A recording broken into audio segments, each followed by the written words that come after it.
Haleluya. Haleluya. Haleluya, puji Tuhan. Amin.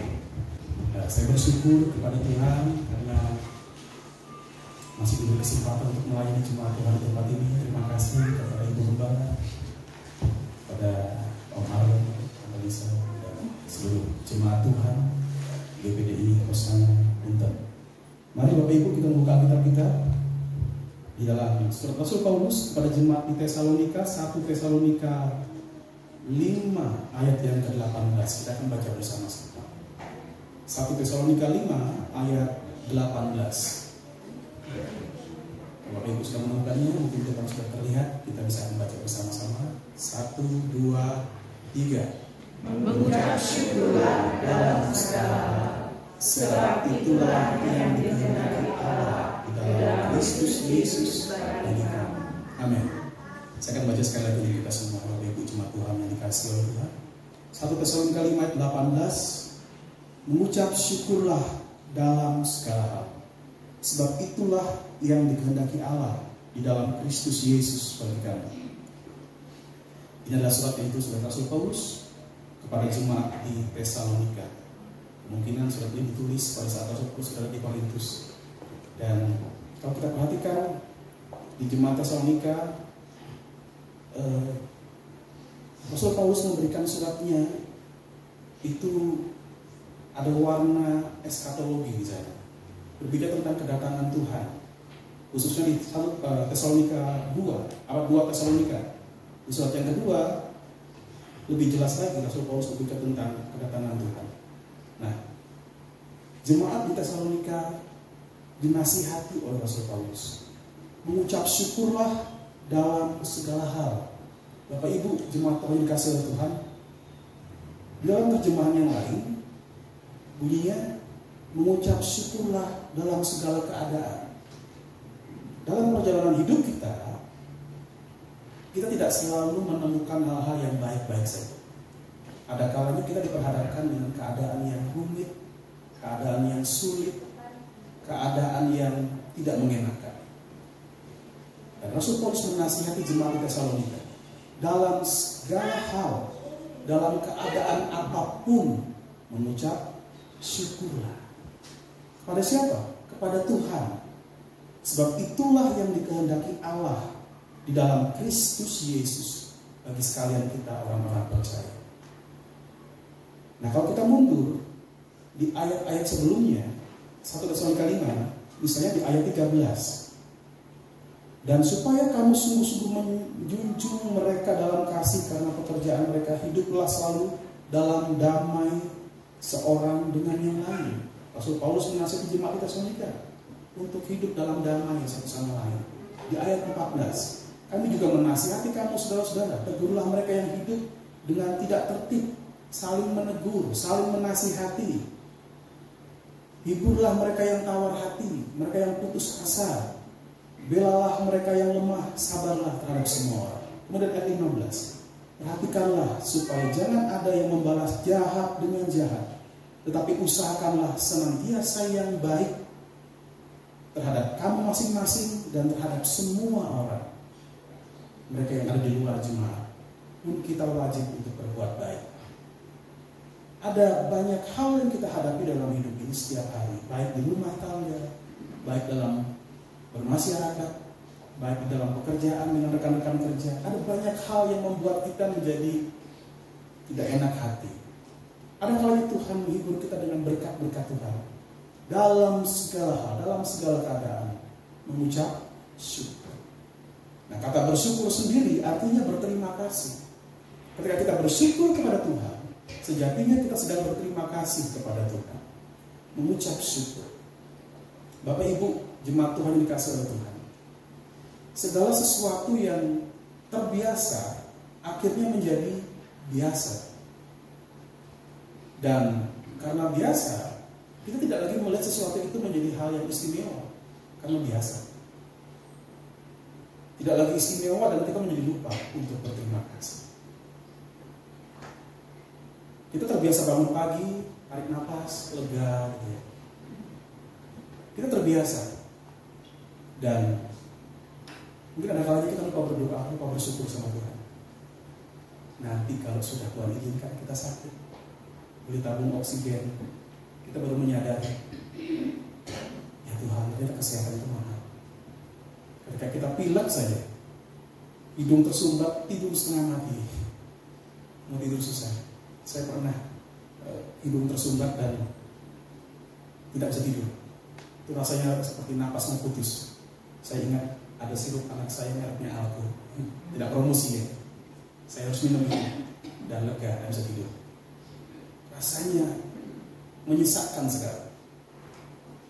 Kadang kita terbiasa dengan kehidupan kita setiap hari dengan rutinitas kita. Akhirnya kita jadi lupa bersyukur, lupa. Nanti ketika Tuhan izinkan kita dalam keadaan sakit, baru kita ingat Tuhan, ternyata kesehatan itu begitu berharga. Ketika kita mengalami keadaan yang sukar, baru kita sadar, Tuhan, ternyata aku ini manusia lemah, aku ini gak ada apa-apanya. Baru ketika Tuhan dipajar, kita baru merasakan kelegaan. Terima kasih Tuhan, Tuhan jawab doa. Nah, Bapak Ibu, seperti halnya ketika saya bertamu ke rumah Bapak Ibu, kemudian Bapak Ibu sajikan segelas air putih. Di rumah saya sudah minum air putih, disajikan lagi air putih. Terima kasih, saya ucapkan. Ini saya minum. Saya bisa mengekspresikan itu dengan ucapan terima kasih dan saya bersyukur dengan air putih itu. Bandingkan dengan seseorang yang dalam perjalanan jauh, tidak pegang uang, dan dia sedang kehausan, dan lewat di depan rumah Bapak Ibu. Kemudian Bapak Ibu tawarkan segelas air putih. Kira-kira ekspresinya seperti apa? Aduh, terima kasih. Saya haus, saya nggak pegang uang. Beda kan? Saya terima sebagai sesuatu yang biasa dengan orang yang menerima sebagai sesuatu yang buat dia itu adalah kehidupan, dia adalah berkah, adalah sesuatu yang dia perlukan. Ekspresinya berbeda. Terima kasih Pak, saya haus sekali, saya nggak pegang uang untuk beli apa. Sama-sama air segelas, tetapi ekspresinya bisa berbeda. Bapak Ibu jemaat Tuhan yang dikasihi oleh Tuhan, ada contoh di dalam Lukas pasal 7 misalnya. Lukas pasal 7. Saya akan baca buat Bapak Ibu sekalian bisa menyimaknya di Alkitab masing-masing. Lukas pasal 7 di atas ayat 36, lembaga Alkitab memberi judul Yesus diurapi oleh perempuan berdosa. Singkat cerita, Yesus sedang diundang makan oleh Simon yang pernah mengalami sakit kusta dan nampaknya dia sudah mengalami kesembuhan. Dan di rumah itu hadir juga seorang perempuan berdosa yang kemudian dia datang di kaki Yesus, membasahi kaki Yesus dengan air matanya. Sudah perhatikan ayat 38, menyekanya dengan rambutnya, mencium kaki Yesus dan meminyakinya dengan minyak wangi. Nah, Simon menjadi gusar dengan perlakuan perempuan ini.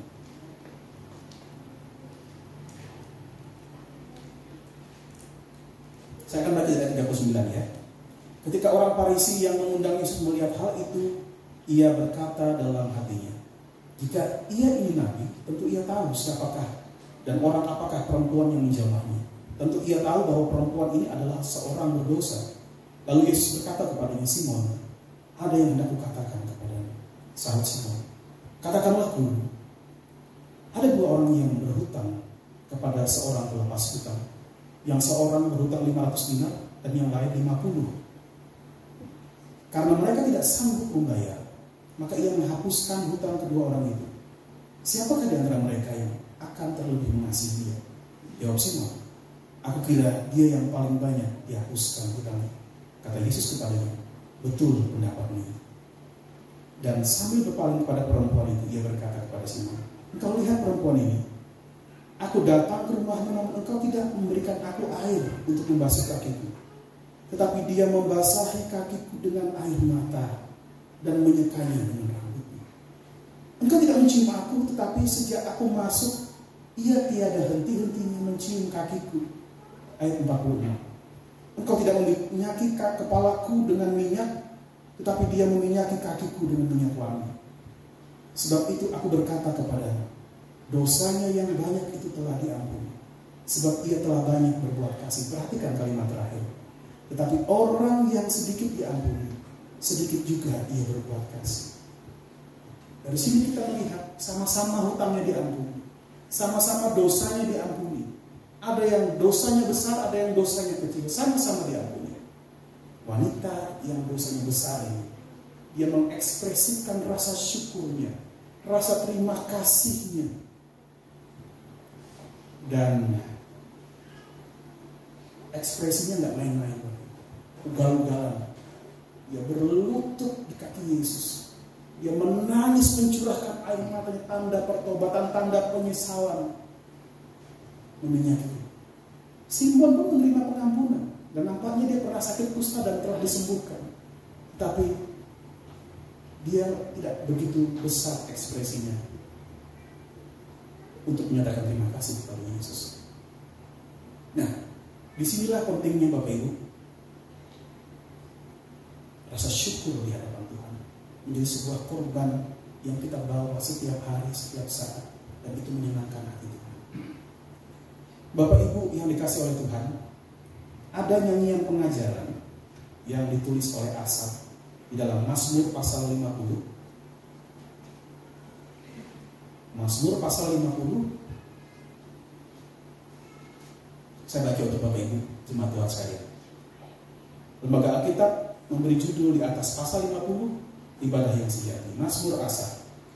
Saya baca demikian, Bapak Ibu bisa menyimaknya. Yang Maha Kuasa Tuhan Allah berfirman dan memanggil bumi.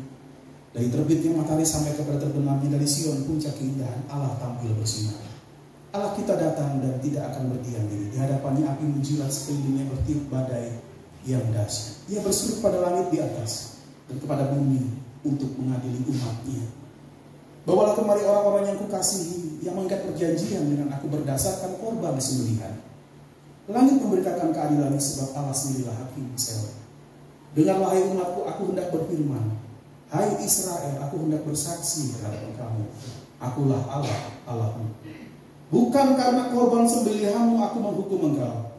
Bukankah korban bakaranmu tetap ada di hadapanku? Tidak usah aku mengambil lembu dari rumahmu atau kambing jantan dari kandangmu. Sebab punyakulah segala binatang hutan dan beribu-ribu hewan di gunung. Aku kenal segala burung di udara, dan apa yang bergerak di padang adalah dalam kuasa. Jika aku lapar, tidak usah kukatakan kepadamu, sebab punyakulah dunia dan segala isinya. Daging lembu jantankah aku makan, atau darah kambing jantankah aku minum? Persembahkanlah syukur sebagai korban kepada Allah, dan bayarlah nasarmu kepada yang Maha Tinggi. Berserulah kepadaku pada waktu kesesakan, aku akan meluputkan engkau, dan engkau akan memuliakan aku Selah. Tetapi kepada orang fasik Allah berfirman, apakah urusanmu menyelidiki ketetapanku dan menyebut-nyebut perjanjianku dengan mulutmu? Padahal engkaulah yang membenci teguran dan mengesampingkan firmanku. Jika engkau melihat pencuri, maka engkau berkawan dengan dia dan bergaul dengan orang berzina. Mulutmu kau biarkan mengucapkan yang jahat, pada lidahmu melekat tipu daya. Engkau duduk dan mengata-ngatai saudaramu, memfitnah anak ibumu. Itulah yang engkau lakukan, tetapi aku berdiam diri. Engkau menyangka bahwa aku ini sederajat dengan engkau? Aku akan menghukum engkau dan membawa perkara ini ke hadapanmu. Perhatikan ayat 22-23. Perhatikanlah ini. Hai kamu yang melupakan Allah, supaya jangan aku menerkam dan tidak ada yang melepaskan.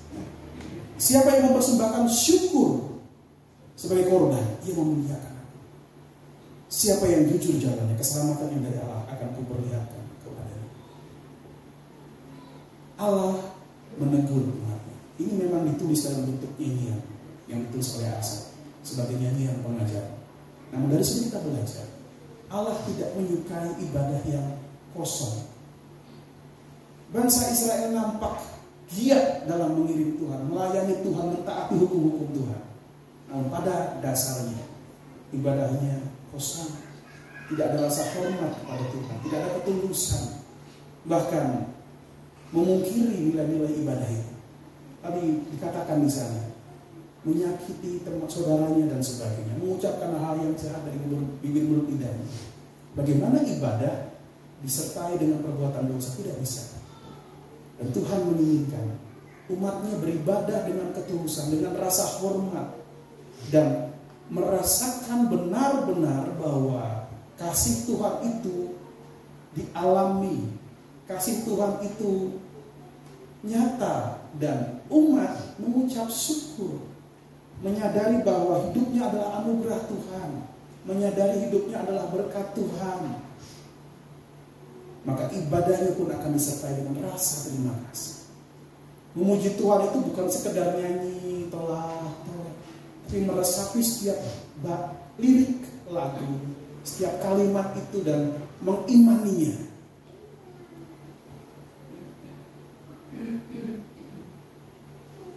Hatiku bersyukur, jiwaku memuji. Tadi ada lagi, saya bersyukur sesuai dengan apa yang saya sampaikan pada malam hari. Ketika kita menyadari kebaikan Tuhan, maka otomatis rasa terima kasih itu akan muncul dan meluap melalui bibir lidah kita untuk memuji Tuhan, menyembah Tuhan, memuliakan nama Tuhan. Seperti perempuan berdosa yang diampuni dosanya. Nah, menarik di ayat 22 dalam Mazmur 50 tadi. Perhatikanlah ini, hai kamu yang melupakan Allah. Seperti saya katakan tadi, sesuatu yang terbiasa akan membuat kita menjadi biasa-biasa saja. Bangsa Israel kurang apa dengan kekuasaan Tuhan? Dari nenek moyang mereka, Abraham, Ishak, Yakub memperanakkan 12 suku Israel. Yusuf harus ke Mesir dahulu untuk membuka jalan bagi Israel ketika mereka mengalami kesukaran, dan di Israel mereka dipelihara di sana kurang lebih 400-an tahun. Dan Tuhan membawa mereka keluar dari Mesir dengan tangan yang kuat, membebaskan mereka dari perbudakan Mesir dengan tanda-tanda heran, laut terbelah dan sebagainya. Dan Tuhan menyatakan hukum-hukumnya di Gunung Horeb dengan tanda-tanda yang ajaib. Kurang apa bangsa Israel dilawat Tuhan? Tiang awan, tiang api menyertai langkah mereka. Kurang apa Tuhan menyatakan dirinya? Tapi toh demikian mereka masih bisa melupakan Tuhan. Toh mereka masih bisa melupakan Tuhan. Toh mereka masih bisa tidak ingat lagi dengan Tuhan. Di dalam kitab Ulangan pasal 8, Ulangan pasal 8,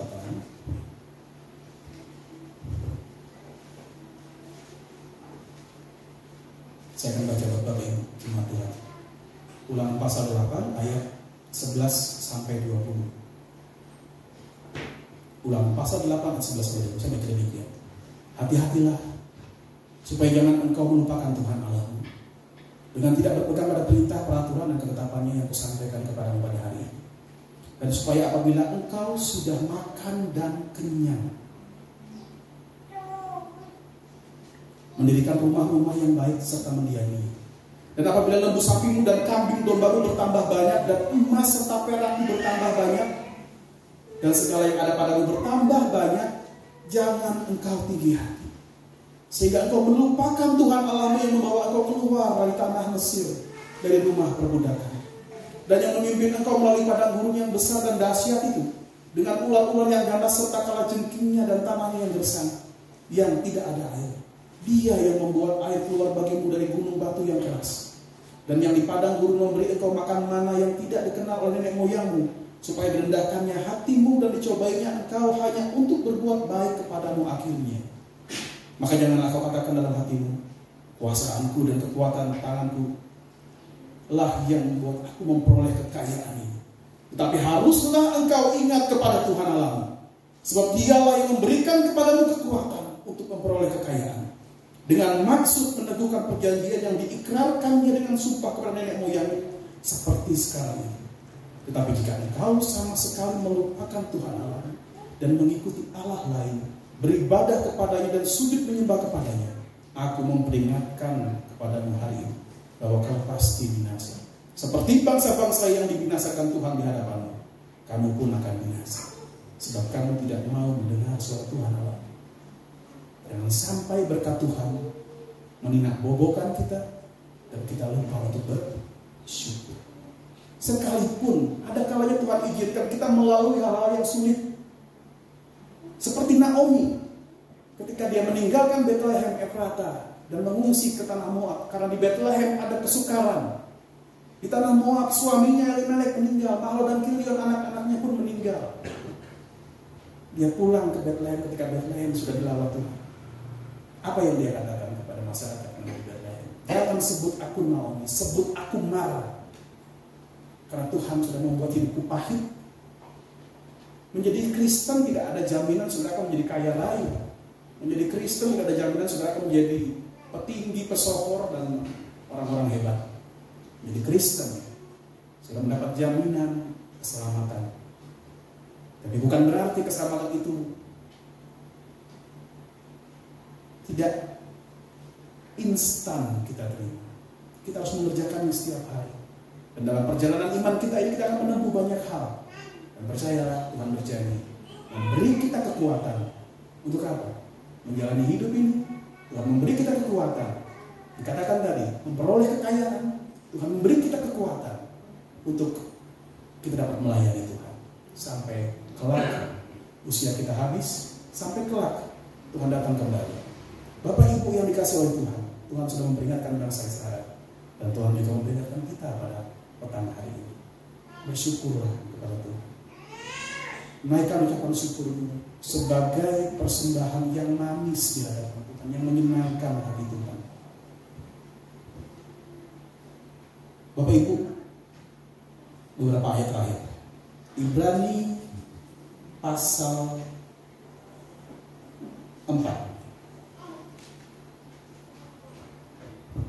Saya akan baca buat Bapak Ibu sekalian. Ibrani pasal 4 ayat 14 sampai 16. Karena kita sekarang mempunyai imam besar agung yang telah melintasi semua langit, yaitu Yesus, Anak Allah. Baiklah kita teguh berpegang pada pengakuan iman kita. Sebab imam besar yang kita punya bukanlah imam besar yang tidak turut merasakan kelemahan-kelemahan kita. Sebaliknya, sama dengan kita, ia telah dicobai, hanya tidak berbuat dosa.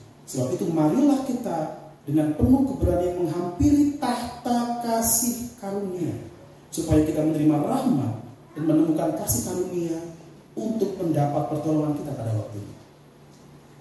Saya jelaskan sedikit saja. Karena kita sekarang mempunyai imam besar. Bangsa Israel setiap tahun harus didamaikan dosa-dosanya, dan itu dikerjakan oleh seorang imam besar. Dan imam besar yang bisa menembus sampai ke ruang maha suci. Bait suci Tuhan, bait suci Allah itu terbagi menjadi 3 bagian. Pelataran, nah itu teras gitu ya. Ruang suci, dan akan ada tirai, dan di dalamnya disebut ruang maha suci, di mana tabut perjanjian itu ada. Tirai inilah yang kemudian terbelah menjadi 2 ketika Yesus disalib. Artinya tugas imam besar sudah selesai, dan tugas itu dikerjakan secara posisional oleh Yesus Kristus sebagai imam besar agung yang menggantikan keimaman sebelumnya. Nah, ketika tabir bait suci itu terbelah 2, artinya seorang imam dapat langsung berjumpa dengan Allah di ruang maha suci. Perhatikan Bapak Ibu, ayat 14. Karena kita sekarang mempunyai imam besar agung yang telah melintasi semua langit. Pertanyaannya, ada berapa langit? Kata teman saya, langit itu ada 7 tingkat. Itu kata teman kita di sebelah. Kalau di Alkitab, langit itu ada 3 tingkat. Di mana ayatnya? Kalau sudah ingat, Rasul Paulus berkata, atau di surat 2 Korintus, ada seorang Kristen yang sampai ke langit bagian yang ketiga. Ada 3 tingkat. Ngitungnya gimana? Sorga, bumi, di bawah bumi. Ada ayat-ayatnya, saya lupa untuk mencatatnya. Yesus adalah firman Allah. Dia ada di sorga. Ketika dia turun ke bumi, dia melintasi langit dan menjadi manusia. Ketika dia disalib dan mati, dia masuk ke dalam bawah bumi, dunia orang mati. Dia mengalami kematian selama 3 hari. Kemudian dia bangkit, melintasi dunia orang mati, dan dia ada di bumi sebelum dia naik ke surga. 40 hari dia bersama-sama dengan murid-muridnya, dan dia naik ke surga sampai hari ini. Dan dia akan turun kembali kelak pada waktunya. Hari Tuhan kita menyebutnya. Nah, ketika Yesus dari surga turun ke bumi, turun ke dunia orang mati, inilah yang disebut dengan melintasi semua langit. Nah, kalau kita menyebut ini plafon ya, ini langit-langit, seolah-olah dia menembus. Anggaplah ini dunia orang mati yang menembus sampai di atas itu ada bumi, menembus lagi sampai ke surga. Itu arti ia telah melintasi semua langit, yaitu Yesus Kristus. Perhatikan di ayat 15. Dia imam besar yang telah menjadi manusia, yang juga turut merasakan kelemahan-kelemahan umatnya. Dia tahu apa itu sakit, apa itu lapar, apa itu kesusahan. Tuhan merasakan kelemahan-kelemahan kita berdua. Dan dia berjanji, kalau kita dengan penuh keberanian oleh iman percaya kita menghampiri tahta suci kasih karunia. Bapak Ibu punya pergumulan apa, berdoa. Nggak perlu lagi lewat imam besar, nggak perlu lewat ibu gembala. Bukan berarti kita nggak boleh minta tolong doain bu gembala atau tante, oma dan sebagainya. Tuhan mengizinkan kita sendiri bisa secara pribadi, Bapak Ibu di rumah, di pekerjaan, di jalan, di mana pun. Tuhan, aku sedang menghadapi. Tuhan, ini bagaimana ini masalah ini sulit sekali. Penuh keberanian.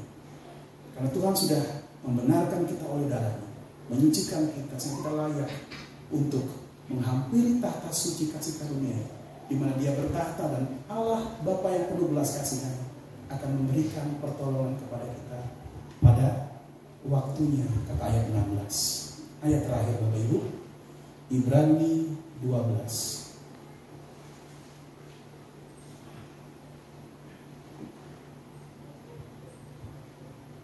Saya akan baca dari ayat 25.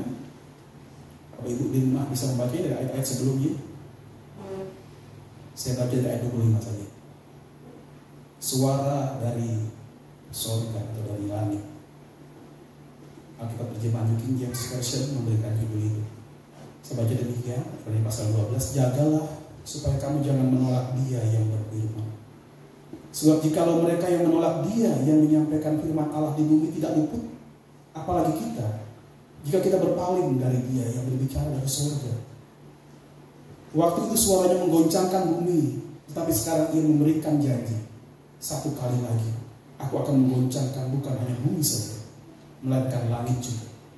Ungkapan satu kali lagi menunjukkan kepada perubahan pada apa yang digoncangkan, tetapi ia dijadikan supaya tinggal tetap apa yang tidak tergoncangkan. Ayat 28. Jadi karena kita menerima kerajaan yang tidak tergoncangkan, itulah kerajaan surga. Kerajaan di mana Kristus yang akan memimpin kita sebagai raja. Marilah kita mengucap syukur dan beribadah kepada Allah menurut cara yang berkenan kepadanya dengan hormat dan takut. Sebab Allah kita adalah api yang berhanguskan. Tuhan sudah menganugerahkan rahmat-Nya, cinta kasih sayang-Nya. Intinya, kalau kita sebagai orang tua, kita nggak mau anak-anak kita durhaka. Pun kita sebagai umat Tuhan, sebagai anak-anak Allah, kita sudah menerima berkat Tuhan, anugerah Tuhan, pemeliharaan Tuhan. Masa sih kita lupa bersyukur, Bapak? Ayub diberkati dengan dahsyat oleh Tuhan. Dan Tuhan coba menggoda iblis. Ayo iblis, kamu lihat enggak hambaku Ayub? Iblis berkata, ya Tuhan. Dia begitu karena Tuhan berkati. Makanya dia taat sama Tuhan. Dan Tuhan pun tergoda untuk mencoba membuat eksperimen. Ya udah iblis, ambil aja harta kekayaan, tapi jangan sentuh dia. Dicobalah. Sampai di level itu, Ayub tidak berdosa dengan menerima. Dan dia berkata, masa sih kita hanya mau menerima yang baik dari Tuhan, nggak mau menerima yang buruk? Dan pada akhirnya kita tahu kisah Ayub.